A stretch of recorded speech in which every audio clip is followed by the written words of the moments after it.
요즘 많은 사람들이 선 넘지 말라는 말을 사용합니다. 선 넘지 마. 부정적인 의미로 자신이 마음으로 정해놓은 보이지 않는 한계점을 넘어서지 말라는 그러한 경고입니다. 제가 초등학교 다닐 때 학기 초에 짝꿍이 정해지면 가장 먼저 했던 일이 생각이 납니다. 책상 가운데 선을 긋는 일입니다. 금긋기라고도 그렇게 불렀는데요. 누구 책상입니까? 박섭 씨 혹시 아십니까? 여러분들도 이런 기억들이 있으신 분들 계실 것입니다.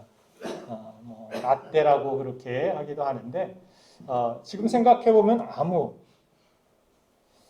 어떤 그런 큰 싸움을 할 만한 이유가 되지도 않았는데 책상이 개별적으로 분리가 되지 않아서 그런 것 같은데 그때는 영문도 모른 채 유행처럼 그렇게 대부분 학생들이 그랬습니다.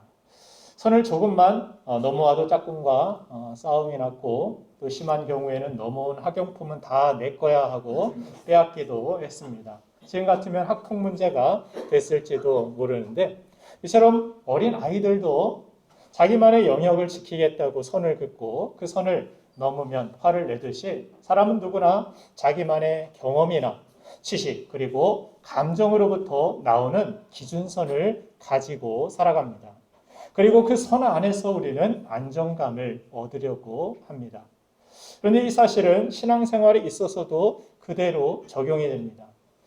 우리가 하나님을 믿는다라는 것은 내 지혜나 판단이나 경험을 부인하고 하나님의 지혜와 판단과 능력을 신뢰하며 하나님의 지혜가 담긴 그 말씀을 따라서 내 삶을 주께 맡기고 의지하며 순종으로 살아가는 것, 이것이 신앙생활입니다. 그러나 우리는 내가 그어놓은 선 밖으로 움직이는 것을 두려워하면서 또 내가 그어놓은 선 안으로 주님이 들어오시는 것도 부담스러워할 때가 많이 있습니다. 하나님은 여기까지입니다. 하나님의 말씀은 내가 여기까지밖에 못 따르겠습니다. 하나님 여기까지만 간섭하십시오. 나머지는 내 생각과 내 감정과 내가 원하는 것 그것을 위해 살겠습니다. 하나님은 여기까지만 들어오십시오. 그래서 우리의 신앙도 내 경험과 지식과 판단의 한계 속에서 내 수준의 신앙을 넘지 못할 때가 많이 있는 것입니다. 우리가 진정 예수 그리스도를 나의 구주로 믿고 진정한 평안과 안식을 누리며 하나님의 능력으로 하나님께서 인도하시고 도우시는 기적과 승리를 경험하며 살기를 원한다면 반드시 내 자신이 그려놓은 편견의 선들을 뛰어넘을 수 있어야 합니다.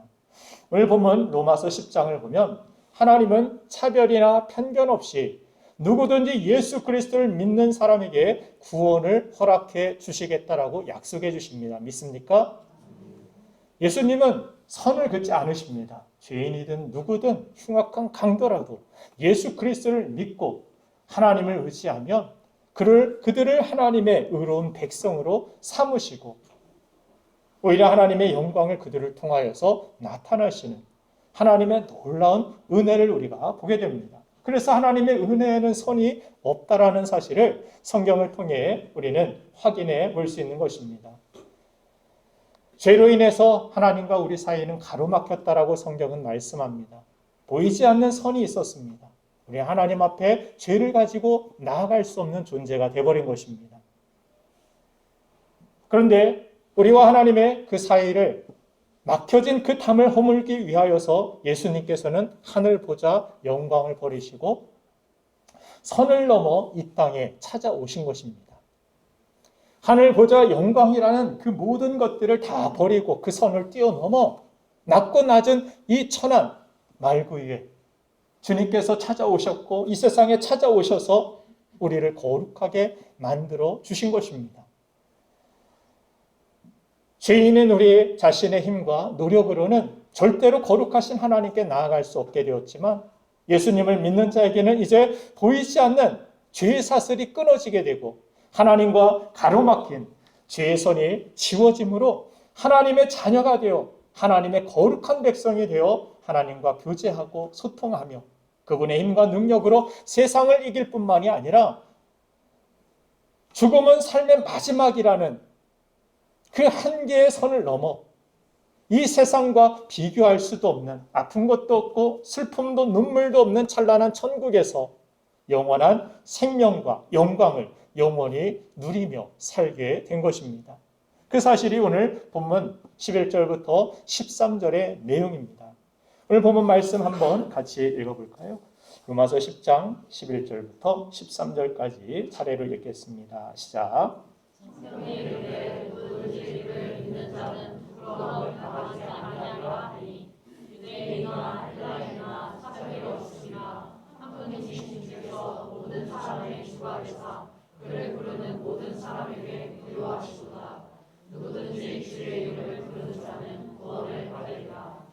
아멘. 오늘 예배하는 모두가 정말 이 놀라운 축복을 다 누리게 되기를 주님의 이름으로 축원드립니다.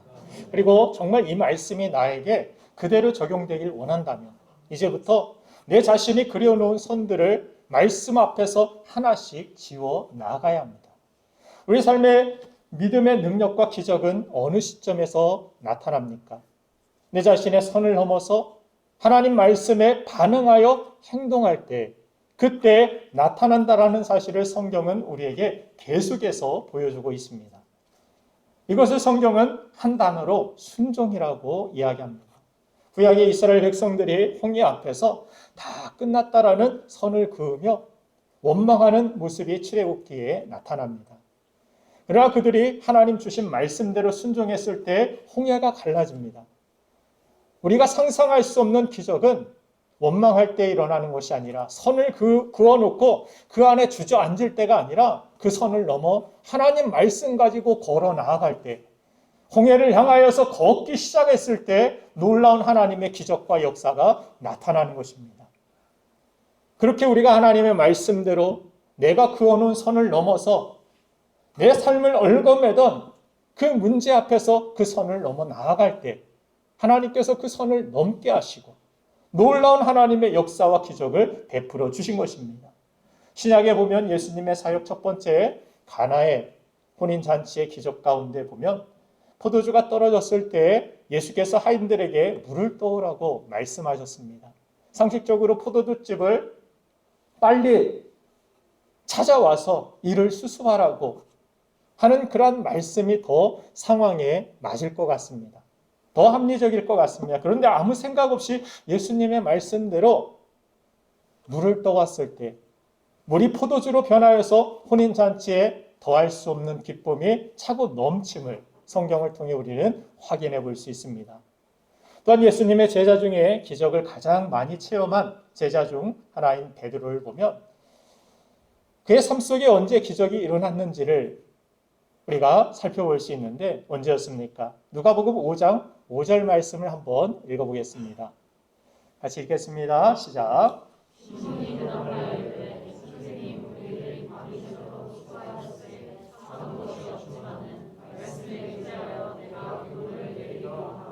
아멘. 갈릴리 바다에서 장뼈가 굵은 평생을 물고기 잡았던 어부가 갑자기 보지도 못한 선생님이라고 불릴 만한 그러한 샌님이 찾아와서 오른편에 그물을 내리라. 밤이 새도록 수고하였지만 여기는 고기가 없습니다. 입질이 안 옵니다. 여기는 물고기가 없는 곳입니다. 그러나 말씀에 의지하여 내가 그물을 내리라 하고 말씀을 따라서 내가 경험한, 내가 체험한 내 생각과 판단의 선을 넘어 말씀으로 따라갔을 때 그곳에 예기치 않았던, 상상도 할 수 없었던, 경험으로는 이해할 수 없는 그 놀라운 기적이 그곳에 일어난 것입니다.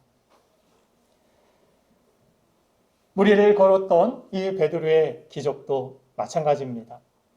무리를 걷는 기적을 경험했을 때 베드로는 풍랑 중에 가장 안전한 곳이 여러분들 바다 한가운데 풍랑이 있을 때 어디입니까? 그래도 그나마 배 안 아닙니까? 배를 붙들고 있어야 되죠. 예수님께서 유령처럼 그들에게 찾아오셨을 때 베드로는 풍랑도 이기시고 물에 빠지지 않고 중력마저 이기시는 예수님의 모습을 보고 나도 예수님처럼 그렇게 이 풍랑을 이기고 물의 중력마저도 다 이기고 나아가는 예수님 그 품으로 뛰어드는 베드로의 모습을 봅니다. 가장 안전하다라고 생각했던 그 선을 넘어서 예수님이 계시는 곳, 그곳이 안전한 곳입니다. 예수님을 향하여서 그의 음성을 듣고 나아갔을 때 그는 최초의 무리를 걷는 사람이 되었던 것입니다. 이처럼 기적은 내가 납득되고 내가 공감되고 내 의지, 내 선, 내 경험 이 한계 안에서 믿어보려는 데 나타나는 것이 아닙니다. 이것을 뛰어넘을 때 이해가 되지 않는데 이 말씀은 내 삶에 잘 맞지 않는 것 같은데 내 상황에 맞지 않는 것 같은데 이것이 더 안전한 것 같고 이 배안이 오히려 풍랑을 더 버티게 하고 막아줄 것 같은데 그러나 성경은 그것이 아니라 그 선을 뛰어넘어 하나님의 말씀이 가장 안전하고 하나님의 말씀을 따르는 것이 가장 우리의 삶에 복되고 귀한 열매와 기적이 있다라는 사실을 우리에게 말씀하여 주시는 것입니다. 내가 한계인 그 믿음은 내 선 안에서의 테두리 안에서의 믿음은 힘이 없고 역사가 없습니다. 내가 이해되고 내가 판단해서 내가 보기에 좋은 것을 선택하고 내가 원하고 내 상황에 맞아야만 순종하고 말씀도 내가 좋아하는 말씀만 듣고 나 중심의 신앙생활을 하는 사람은 하나님의 능력을 내가 그려놓은 선으로 제한하는 모습과 같은 것입니다. 이래서는 하나님의 크신 능력과 우리가 알지도 못하는 크고 비밀한 것을 이루시는 하나님을 우리는 경험할 수가 없게 되는 것입니다. 우리는 이제 자기를 넘어서는 믿음으로 나아가야 합니다. 내 자신을 하나님 앞에 내려놓고 하나님의 말씀에 의지하여서 그 말씀대로 살아가야 합니다.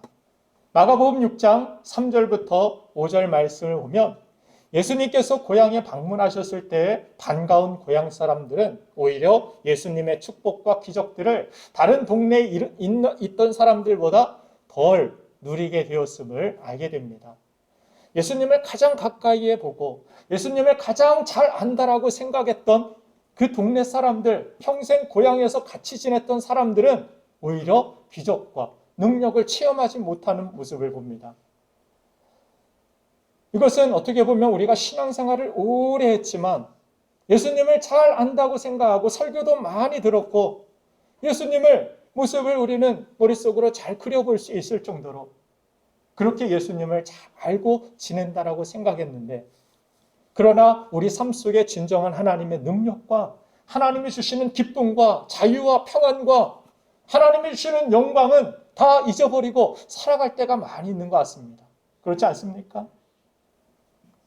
신앙생활 오래 할수록 오히려 갈등만 있고 신앙생활 오래 할수록 오히려 모태신앙은 그래서 미직지근하고 뭐가 없고 물론 그 말이 다 맞는 것은 아니지만 우리 자신이 그렇게 주님을 잘 안다고 생각했는데 오래 내가 교회를 다니고 오래 하나님을 믿고 의지했다라고 생각했는데 정작 진정한 하나님의 능력과 축복과 응답과 기적은 맛보지 못할 때가 많이 있는 것입니다.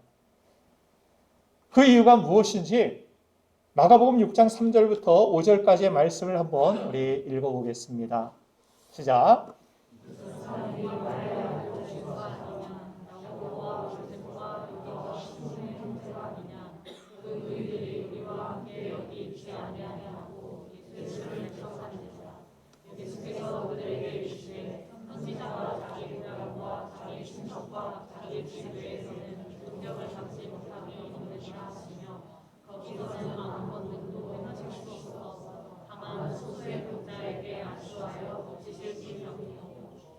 네. 참으로 안타까운 일 아닙니까? 왜 그랬다라고 3절에서 이야기합니까? 예수님을 보자마자 뭐라고 이야기합니까? 목수다 이야기하죠. 예수님은 지금 공생에 이제 하나님의 아들로 성령의 기름 부으심을 받고 침례를 받은 후에 정말 놀라운 하나님의 역사, 십자가의 그 구원의 사역을 이루시기 위하여서 지금 행보하시는 중이십니다.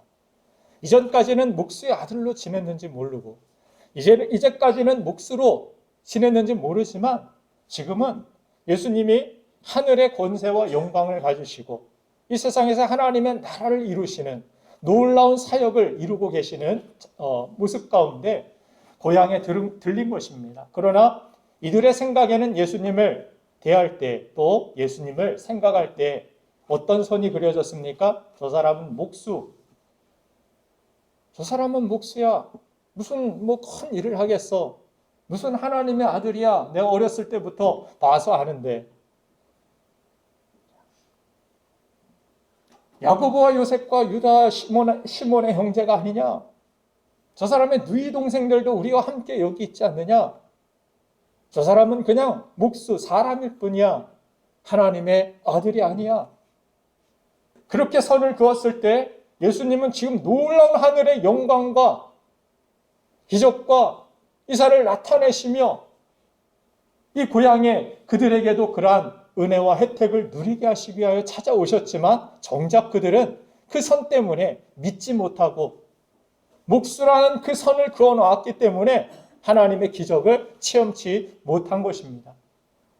오히려 잘 안다라는 것이, 신앙생활을 오래 했다라는 것이 나에게 오히려 복이 될 때가 얼마나 많은지 모릅니다. 하나님 말씀을 들을 때에도 저 말씀 나 예전에 읽어서 알고 있어. 들어서 알고 있어. 어떤 훌륭한 설교자가 나에게 은혜를 끼친 그런 말씀인데 비교해 보니까 오늘 말씀은 별로 감동이 없네. 은혜가 안 되네. 내 자신의 어떤 경험과 생각들로 하나님의 말씀이 지금 선포되고 여러분들의 삶 속에 이 말씀을 통하여 하나님이 일하시길 원하시지만 성령께서 이 말씀을 통하여 역사하시길 원하시지만 내가 그어놓은 이 선들로 인하여서 보이지 않는 이 생각들 속에 편견들 속에서 하나님의 역사와 기적을 내가 제한하고 여기에서 무슨 선한 것이 날 수 있겠느냐. 나다니엘의 그런 말처럼 우리가 하나님의 역사와 하나님의 기적을 내 생각과 편견으로 제한할 때가 많이 있다는 사실입니다. 얼마나 이것이 안타까운 일입니까? 사랑하는 여러분들, 우리가 가진 결핍과 문제들 앞에서 여러분들의 인생에 여러분들의 마음대로 선을 그어놓지 마시길 바랍니다. 우리의 가능성은 어디에 있습니까? 내가 그어놓은 선이 아닙니다. 우리 가능성은 하나님께 있습니다. 믿음이란 우리의 모든 것들을 하나님께 열어두는 것입니다. 내 한계, 내 수준으로 사는 것이 믿음 생활 아닙니다.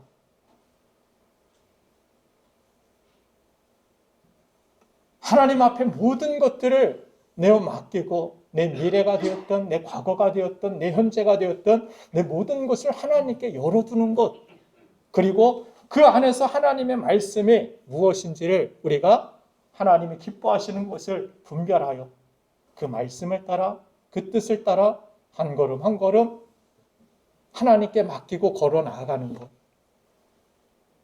그래서 때로 그 길 가운데 우리가 고난의 돌부리에 걸려 넘어질 수도 있지만 하나님께서 거기에서 또 위로해 주시고 일으켜 주시고 세워주시는 것을 경험하기도 하고 하나님 말씀대로 순종하여 놀라운 기적과 응답과 역사를 맛보기도 하고 그렇게 하나님과 함께 우리의 인생을 그려나가는 것, 하나님의 역사하심 속에 우리가 그렇게 주님과 동행하여 살아가는 것, 그것이 저와 여러분들의 신앙생활이 되어야 될 줄로 믿습니다.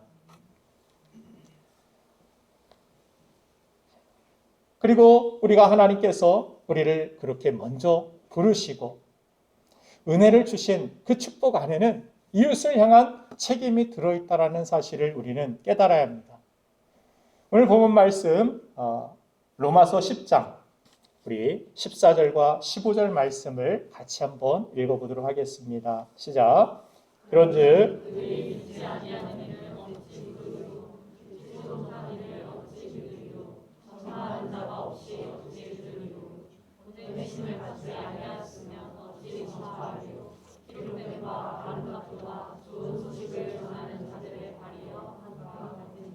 아멘. 그런데 그들이 믿지 아니하는 일을 어찌 부르리요? 듣지도 못한 일을 어찌 믿으리요? 전파하는 자가 없이 어찌 들으리요? 누가 전파할 수 있습니까? 여러분들 주변에서 누가 맛집을 알려주던가요? 먼저 맛본 사람들, 그렇죠? 가보지도 않은 사람이 여기 맛집이야. 물론 뭐 인터넷을 통하여서 여러 정보를 알려줄 수도 있지만 그런 헛된 정보 듣고 가서 맛보면은 실망할 때가 거의 대부분일 것입니다. 진짜 믿을 만한 사람이, 입맛에 민감한 사람들, 그런 사람들이 다녀온 그곳에서 정말 먹어보니까 이러한 맛이 있더라. 여러분들 그리스도 안에서 하나님의 기적과 축복을 맛보고 누리게 하시기에 여러분들을 택하시고 먼저 부르신 줄로 믿습니다.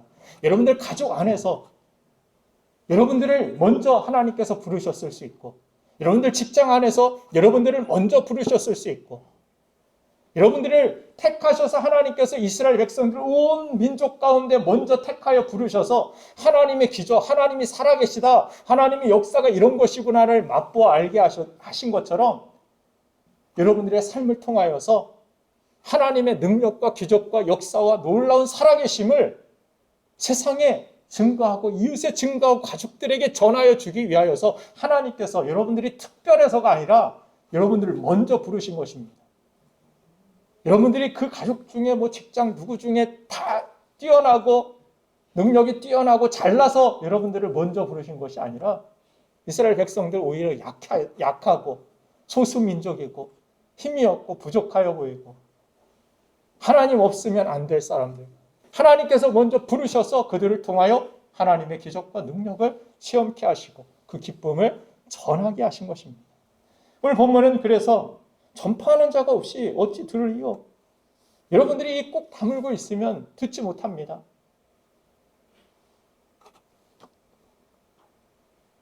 제가 이 꼭 다물고 있으니까 들리나요? 듣지 못합니다. 말해야 되고 전해줘야 되고, 그러나 우리가 전달할 때 있어서도 우리 자신의 선을 그어놓고 이 사람에게는 복음을 전하면 들을 것 같고 이 사람에게는 안 될 것 같고 저 사람은 변화될 여지가 안 보이는 사람이고, 내가 선을 그어놓고서 전할 때가 얼마나 많이 있습니까? 마치 요나처럼 그 이야기, 요나가 니느웨에 가서 복음을 전하라 하나님의 말씀을 듣고 다시스로 도망가다가 풍랑을 만나서 물고기의 밥이 되죠. 물론 그것이 예수님의 십자가에서 죽으심과 사흘 만에 부활하심의 표가 되기도 하였지만, 그러나 요나 개인의 삶을 바라보면 어때요? 하나님의 말씀을 따라서 니느웨로 가야 복음을 전해야 된다. 그 말씀을 들었을 때 자신만의 선이 있었기 때문에 불순종한 것입니다. 니느웨는 안 될 사람들이야. 마치 우리가 일본을 싫어하는 것처럼 니느웨는 우리 이스라엘 백성들을 괴롭힌 나라고 우리를 힘들게 하고 압제한 나라고 그들에게 복음을 전할 수 없어. 그들은 징계를 받아야 되고 심판을 받아야 될 대상이지. 하나님의 구원을 받고 기뻐하고 막 회복하는 그 모습을 상상하기도 싫었던 것입니다. 이전에 어떤 청년에게 일본에게도 우리가 용서하고 복음을 전해야 됩니다. 절대 싫습니다. 안 됩니다. 정말 단호하더라고요. 선이 그어졌어요, 그냥. 우리는 대한민국 태어나서 그냥 당연히 우리는 구원받아야 할 그러한 사람입니까? 대한민국 사람이니까 어느 나라 사람은 다 죽어야 되고 내 자신의 한계와 내 자신의 판단과 선입관을 가지고서 선을 긋고 살아갈 때가 얼마나 많이 있습니까? 주님이 이 땅에 찾아오셨을 때 선을 긋고 찾아오셨습니까? 그러면 저와 여러분들에게 찾아오셨을까요? 넌 이래서 안 되니까. 너 저래서 안 되니까. 너 옛날에 그런 나쁜 짓 했지. 너 거짓말했지. 너 미워하는 마음을 품고 살인했지. 너 그래서 안 돼. 너는 이래서 안 돼. 하나님의 기준 그 선대로 여러분들을 다 정리하셨다라면 남아있을 수 있는 사람이 누가 있겠습니까? 복음에는 차별이 없다라고 그래서 오늘 본문 말씀은 우리에게 설명하면서, 그러면 우리도 이웃을 대할 때, 복음을 전할 때, 우리의 사명을 감당할 때 어떤 마음, 어떤 태도를 가지고 나아가야 될까? 이것을 우리에게 도전하고 있는 것입니다. 예수님은 예루살렘뿐만이 아니라 온 유대와 사마리아 땅 끝까지 이르러 내 증인이 되라고 말씀하셨습니다. 온 유대 너희들만 바다가 아니라 그들이 천대시했던 사마리아와 땅 끝까지 이르러 너희들이 이 복음이 전달되게 해야 된다. 복음에는 차별이 없는 것이다. 예수님은 친히 천대받던 사마리아의 선을 넘었고 죄인들의 선을 넘어서 그들에게 복음을, 그들에게 사랑을 전달해 주셨습니다. 그러나 항상 예수님을 따라다녔던 바리새인과 서기관들은 어땠습니까? 편견을 가지고 너 죄인들과 같이 먹어? 선 넘었어? 죄인들과 함께 있었어 너? 이런 이야기들을 하면서 그들을 정죄하였던, 편견을 가지고 선을 그었던 그들을 오히려 회칠한 무덤들이라고 예수님은 책망하셨던 적이 있는 것입니다. 우리의 모습은 어떻습니까? 요나와 같이, 바리새인들과 같이 자신만의 어떤 성경적인 원리라고 신학적인 어떤 기준이라고 나는 그렇게 주장하지만 이것은 율법이고 이것은 뭐고 이렇게 내세우면서 하나님이 기뻐하시는데 하나님이 원하시는 일인데 그 영혼을 살리는 일인데 여러 가지 내 생각들로 제한하고 복음을 전하지 못하고 살아가고 있지는 않습니까? 나다네엘이라는 사람 아까 잠시 이야기했지만 그 사람은 자기 생각의 사람이었습니다. 나사렛에서 선한 것이 나올 수 있느냐 어떻게 메시아가 탄생했다라는 예수 그리스도가 그곳에서 메시아가 나타나셨다라는 말을 듣고도 나사렛 딱 선을 그어보니까 선한 건 나올 수 없는 동네. 자기는 가나 출신이었습니다. 가나는 그래도 나사렛보다는 조금 나은 동네인데 그렇게 나은 동네도 아니고 그래도 나사렛보다는 가나가 조금 그 당시에는 물질적으로 풍요했던 그런 도시니까 무시하는 투로 그렇게 이야기를 한 것입니다. 거기서는 인물이 나올 수 없어. 이런 말을 제가 들었다라면 그래 나사렛에서 선한 것이 나올 수 없다. 그럼 가나에서 뭐가 나오냐? 초콜릿 나오냐? 이렇게 따졌을지 몰라요. 예수님께서는 그렇게 말씀하시지 않고 내일 가나전에서 이겼으면 좋겠는데 그 가나는 아닙니다. 이스라엘에 있는 지역의 이름이에요. 이렇게 편견을 가지고서 나오는 나다네엘에게 속에 간사한 것이 없다라고 예수님은 오히려 칭찬하시듯 말씀하십니다. 그리고 그를 편견 없이 받아주시고 그랬을 때 그가 당신은 하나님의 아들이나이다라고 고백하는 데까지 나아가게 됩니다. 그리고 이 사람이 나중에 알마니안 지역에 복음을 전하는데 앞장서는 복음의 일꾼이 되었던 이러한 역사적인 기록을 읽어볼 수 있습니다. 사랑하는 여러분들, 우리가 가진 결핍과 문제들 앞에서 여러분 인생에 여러분들 마음대로 그어놓은 선을 이제 하나님의 말씀을 가지고 하나 둘씩 지워 나아가실 바랍니다. 믿음으로 그 선을 뛰어넘으시길 바랍니다. 순종으로 그 선을 지워버리시길 바랍니다. 여러분들 앞에서 큰 산이 평지가 되고 바다에서도 길을 내시는 살아계신 하나님의 역사 가운데 여러분들이 살아가게 될 줄로 믿습니다. 우리가 하나님 말씀대로 내 생각의 선을 넘을 때 그때 기적이 일어납니다. 그때 하나님의 약속이 내 삶에 이루어지는 것입니다. 복음의 능력이 나타나는 복된 삶을 비로소 살아가게 될 것입니다. 또한 이웃을 향하여서 내 한계, 내가 지어놓은 선들을 가지고 저 사람은 이래서 안 되고 저 사람은 저래서 안 되고 이것이 아니라 복음의 능력은 어느 곳에서나 하나님의 능력이 되고 하나님의 역사가 된다라는 하나님 말씀 자체가 하나님이시고 그 복음이 일한다라는 생각, 여러분들의 말빨이 아니라 여러분들의 능력이 아니라 여러분들 배경이 아니라 내가 복음을 전하면 복음이 역사하고 하나님이 일하실 것입니다. 이 믿음을 가지고 복음을 전하고 그 기쁨을 하나님 앞에 영광을 돌리는 저와 여러분들의 삶이 되기를 주님의 이름으로 축원드립니다. 이 시간 우리 함께 기도하기를 원합니다. 내가 가진